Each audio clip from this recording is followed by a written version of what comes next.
Hi, Sagittarius and Sagittarius identifying people.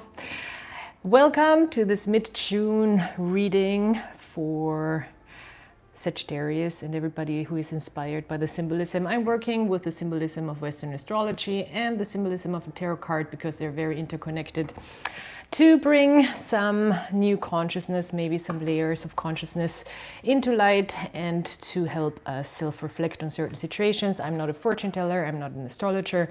I would say, I don't know if I'm a psychic, but I think everybody is a psychic in some sense. I'm merely trying to give us a little bit of inspiration through the cards and through the symbolism of the cards.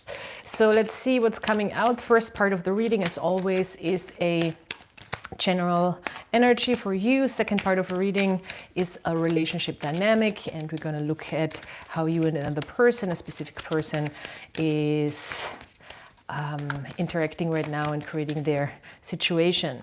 So let's see what wants to come out at this time and what we want to talk about.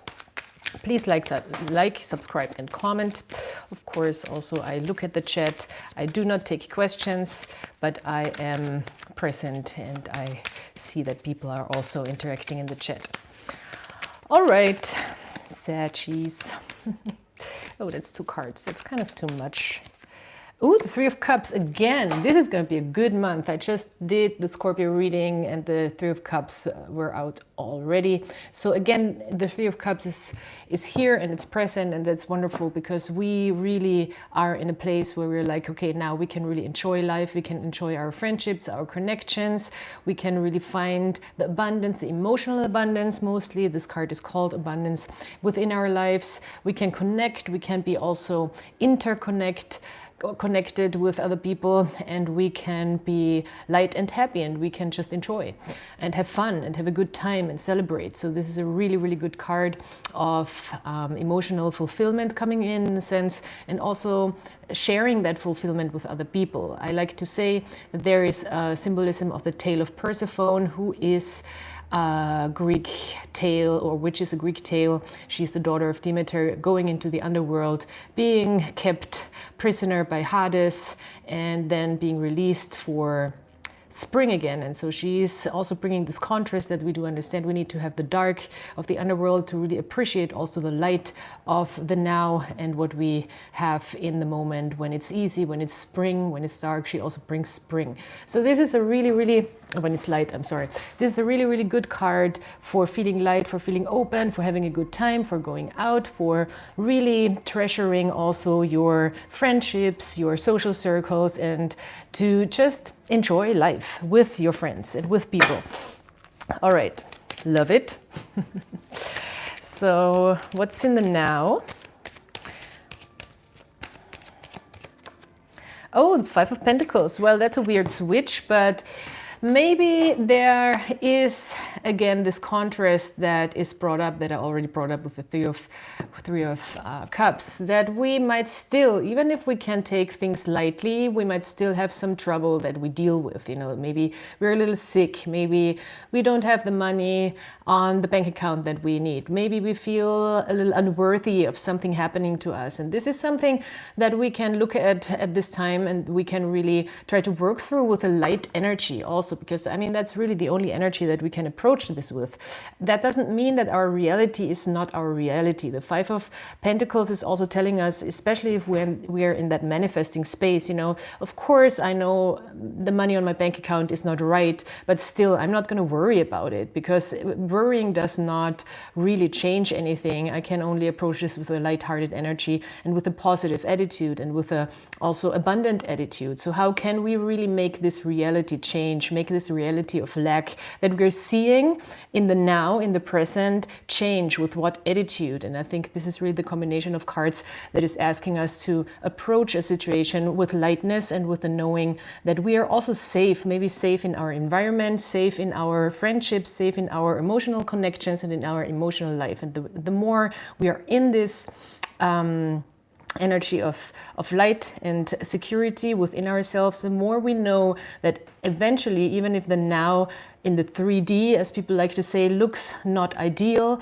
and there's things lacking, and especially things, because the Pentacles talks about earthy energy and about things, about material things, about some sense of worth is lacking. We know that this is just a result of all the decisions we've made in the past. So this has nothing to do with the future. And I think this is really what we have to call in, this understanding.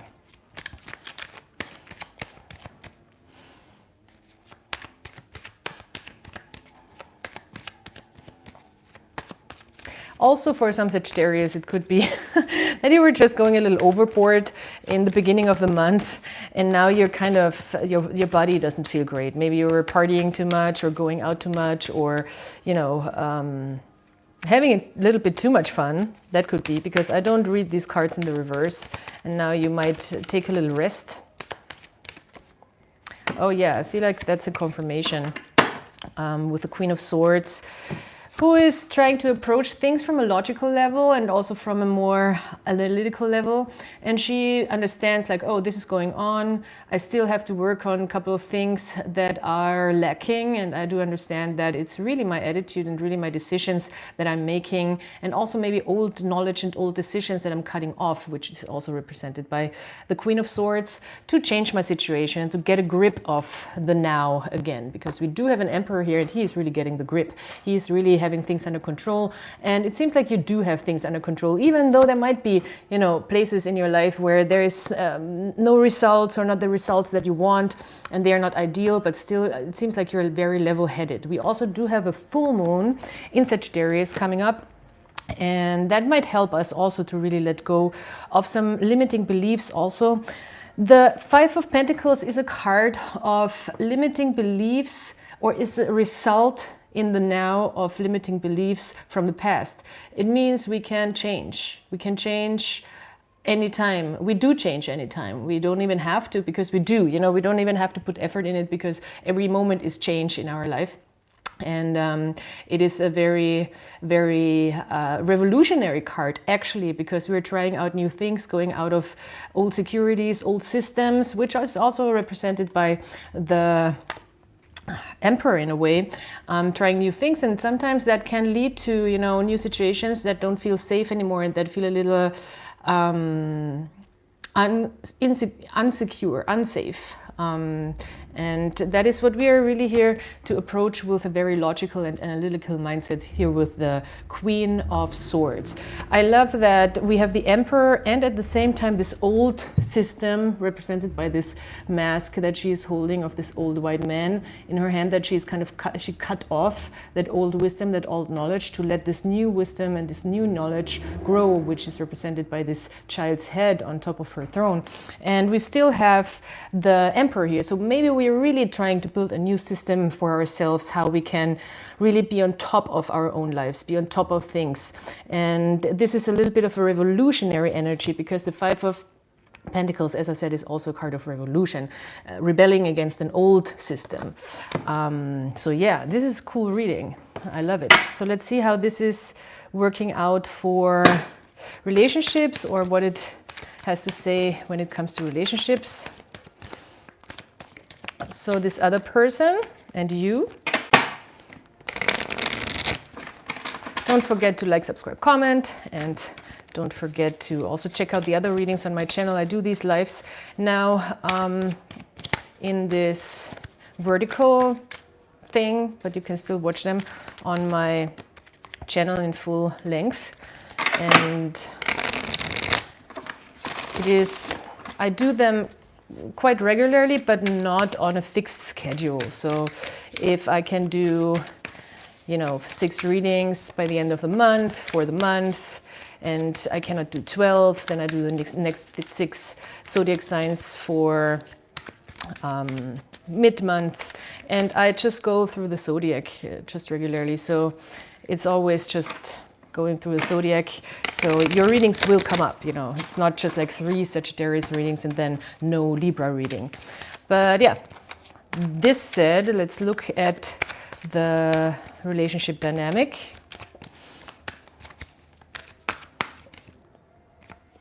this other person, oh, Ace of Pentacles in the reverse. This other person maybe is not sure if they want to plant a seed into a new way with you, and if they want to think long term. Maybe they have a little bit of a hard time handling their resources. Could be that they're unsure about their decisions. Maybe they're also sensing some sort of lack mentality, or seeing, not even sensing lack mentality, more like seeing that there is just some stuff not maybe, you know, in order in our lives, which should not make somebody be too hesitant about things, because, you know, we are all not perfect. But at the same time, with the Ace of Pentacles in the reverse, there's some hesitancy from a person. It doesn't have to be romantic, maybe to work with you, or to see things in a more long-term sense, or to how to offer you something. Maybe they're just also unsure how to offer you this new path, or give something away, because they're looking at, I see this person on the coin looking at this Three of Cups, and I feel like they see how abundant and how free and how open and how light you can feel, but at the same time maybe they see how there's just some things not completely in order, and that might make them hesitant or scare them a little bit, because it seems like this person wants something stable. With the Ace of Pentacles, we want something stable, something long-term, something secure, something that we can build upon. Oh, you're attracted to this person, and maybe even you're attracted to them holding back. The old game with the Sag. I mean, the Knight of Wands is a Sagittarius card in a sense, because it's a fire card and the wands represent fire. So it could be that we are just like really turned on by somebody holding back, their resources, by somebody being like, yeah, I don't know, I'm not sure, you know. This can be very attractive, of course, because it like kind of makes us work for it, or it can pull us in. But you're still at the same time in a very, very masculine energy here, because the Wands and the Knights, who are air energies, both masculine energies. So it seems like you have a strategy. You very much understand what this person is doing. But at the same time, it's also very attractive and very magnetic, I also want to say. You don't maybe think so much about security or long-term stuff right now. Maybe it's just like an attraction for something that's going on, and you're looking at it, but you're also moving into another direction. It's funny how when we look at these cards, he's like moving towards this wand, he's moving towards this, or he's looking towards this coin, but at the same time the horse is moving into another direction, you know. You know your way, let's put it that way.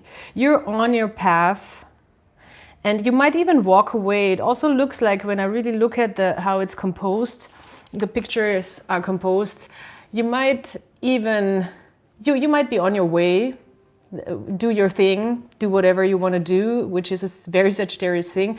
And you see this coming towards you. At the same time, you feel like, oh, that's attractive. But, you know, if this person is not going to really plant a seed or invest, I'm still moving my way. I'm going to look at it. I'm going to find it attractive. Even my horse is going to look at it. It's kind of representing that force, that forward force, and also, in a sense, an idea of freedom. Even the horse is looking at it, but both are like, okay, we're actually going into a different direction. If this is not, you know, coming with us, we're still moving. So I like that. I really like that.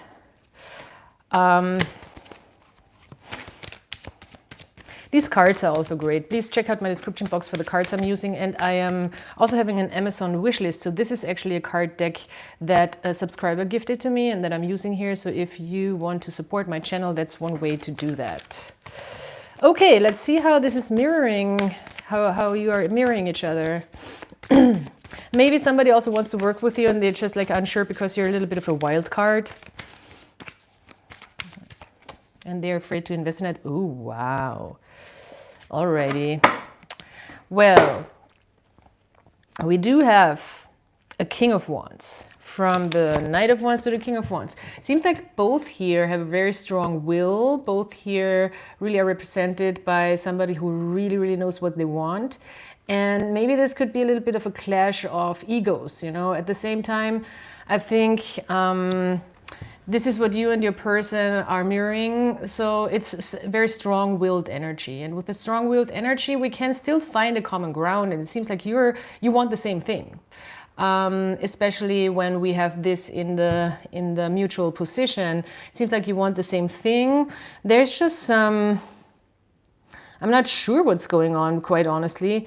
I think we might want to not think too much about the long-term idea of what's going on here. It seems like there is two very, very powerful, very intense personalities, leadership personalities, really business personalities as well, having the same goal, having the same idea, but somebody is not as motivated maybe to move as fast and with the same strategy than you want to.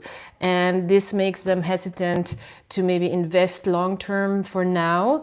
So we want to make sure that we are getting on the same page, because we are on the same page. So there needs maybe to be some communication to really interchange and to really make sure that we are actually on the same page and we know what we want. Still, you know, a lot of ego. This is fire and fire. So this is double fire. This is double ego. A lot of ego, and there can be ego clashes, but it seems like your egos are aligned. So it could be something very, very successful. Very, very successful, especially when we talk work situations or work relationships, business relationships, or when it's romantic relationship or love interest. It can be very, very, very sexually motivated. It can be a same-sex thing, male, same-sex, I want to say, where there's a lot of passion and a lot of wanting the same things for the now.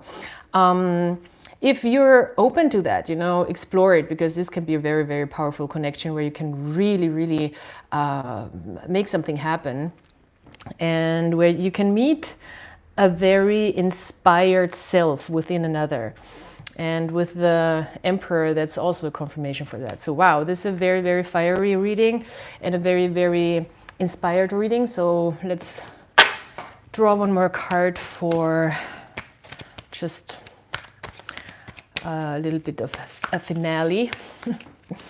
This is an oracle card from the Unicorn Oracle. It's a German version. Oh, very soon. Okay. Very soon. It says that what you're asking will be answered in a joyful, happy way. So if you're asking for something, if you're asking the universe for something, yes, it will happen very soon. And that's the card of the Oracle deck, the Unicorn Oracle deck from Doreen Virtue. It's a really great deck. So thank you. Oh, I'm stumbling over my words, I'm sorry. Thank you so much for being here. Please like, subscribe, comment, check out my shorts, check out my other readings, of course, on my channel, check out what's going on in the description box, and I will talk to you soon. I will do one more reading, I think, for Aquarius a little later tonight, and I hope maybe some of you will be joining me in the live, and the other people can just go to my channel and check out the full reading later. So thank you so much. Have a great mid-month, and I'll talk to you soon. Bye.